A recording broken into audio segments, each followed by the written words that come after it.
శాస్త్రి గారు సార్ పాటలు నిజంగానే ఇందాక as a set we're listening in the లూప్లోనే వింటున్నాం అన్ని సాంగ్స్ కూడా. ఇంకా ఫియర్ సాంగ్ అయితే మ్యాడ్ అనిపిస్తుంది సార్. దాంట్లో తనది విజువల్స్ చూపించినవి కూడా అనిరుద్ధ్ కూడా హీరో లాగా అనిపించాడు, మేము అలానే అనిపించింది మాకు. సో ప్రతి దేవర ముందు నువ్వెంత అని అంటుంటే అసలు we are getting some highs inside నుంచి ఒక ఎనర్జీ వస్తుంది. So can you talk about it? Shiva గారి ఫస్ట్ ఫిల్మ్ నుంచి నేను వర్క్ చేస్తున్నాను. I think this is our 6th film together. Shiva గారు అంటే బేసికల్గా ఒక మ్యూచువల్ రెస్పెక్ట్ అండ్ ట్రస్ట్ ఒకటి ఉంటుంది ఇప్పుడు మా ఇద్దరి మధ్య. That is the basement, that is the platform. ఇక్కడ యాడెడ్ ఫైర్ అనిరుద్ధ్ గారు.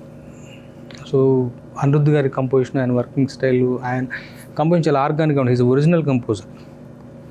సో ఒక ఏమంటాం అంటే ఎప్పటికప్పుడు నేను శివ గారు అయితే మాకు మామూలు అయిపోతుంది.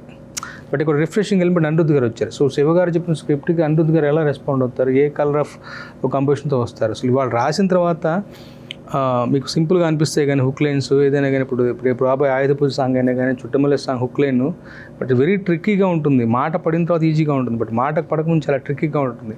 బట్ రాయేసేవాడికి ఛాలెంజ్ చేస్తుంది. సో అది ఒరిజినల్గా ఉంటుంది. సో ఇవన్నీ కూడా నాకు అంటే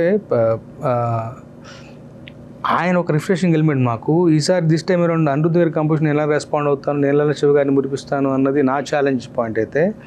రెండోది ద ప్యాషన్ విత్ విచ్ ఆయన వర్క్ చేస్తాడన్నది నాకు ఇవాటికి కళ్ళకు కట్టినట్టు గుర్తుంది. చుట్టమల్లే పాటకు మేము వెళ్ళాం. చిన్నపిల్లలాగా ఈ డస్ హిస్ హోంవర్క్. మేము వెళ్ళాం అంతే. సాయంత్రం ఇవాళటప్పుడు వెళ్ళి ఆయన పక్కన ఇక్కడ కన్సోల్ దగ్గర కూర్చుని మనుషులు లేచి పియానో మీద పాడారు. That's it. పాట ఓకే అయిపోయింది.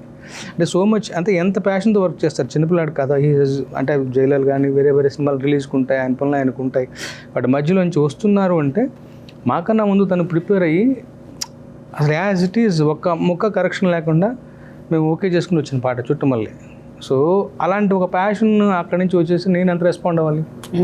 సో జనరల్గా ఇవాళ రోజు జరిగే కార్యక్రమం అంటే ఫస్ట్ ఒక ట్యూన్ ఇస్తారు. సో సెకండ్ టైం నేను వర్క్ చేస్తాను అన్నప్పుడు ఆయన పనిచేసిన దానికి అక్షరాలను కూర్చి అందంగా ఆయన పని ఇంకా ఎన్హాన్స్ చేయాలి. సో నా బాధ్యత జవాబుదారితనం పెరుగుతుంది. సో ఆ తర్వాత శివ గారు కూడా ఈజీగా ఒప్పుకునే మనిషి కాదు. ఎందుకంటే జనరల్గా సరదా పాటలు ఉండవు మా సినిమాలో. చుట్టమల్లే పాట కూడా ఒక కథలో నుంచి వచ్చే పాట. సో ఆయన ఈజీగా ఒప్పుకునే మనిషి కాదు. అండ్ నేను కూడా 1-4 వర్షం టైటిల్లో ఒళ్ళు దాచుకునే మనిషిని కాదు. అసలు వీ ఎంజాయ్ దట్ ప్రాసెస్. మిగతా పాటలు కూడా అసలు దేవరా అన్నప్పుడు నాకు తెలియదు మ్యాజికల్గా. బేసికల్గా ఏమవుతుందంటే శివగారి దాంట్లో ఒక స్వచ్ఛత ఉంటుంది, ఒక నైర్మల్యం ఉంటుంది, ఒక ప్యూరిటీ ఉంటుంది, ఒక హానెస్ట్గా రిఫ్రెషింగ్గా చెప్పే ఒక కథ, ఒక పద్ధతి ఉంటుంది. సందర్భాలు రొడ్డకొట్టుడుగా కాకుండా కొత్తగా ఉంటాయి. ఇప్పుడు భయం అనేది ట్రైలర్లో చూసాం మనం. బతకడానికి వరకు ధైర్యం ఉంటే చాలు, మితిమీరిన ధైర్యం ప్రాణాంతకం, అక్కడ భయం కావాలి. అప్పుడు ఎంత డిఫరెంట్ కాన్సెప్ట్ అది. ప్రాపర్గా చెప్పాలి అంటే ఒకటి. రెండోది కాన్సెప్ట్గా చెప్పడం అయితే అది మాంటేజ్ సాంగ్ అయిపోతుంది. అలా కాదు. అక్కడ హీరో ఎన్టీఆర్ ఉన్నారు.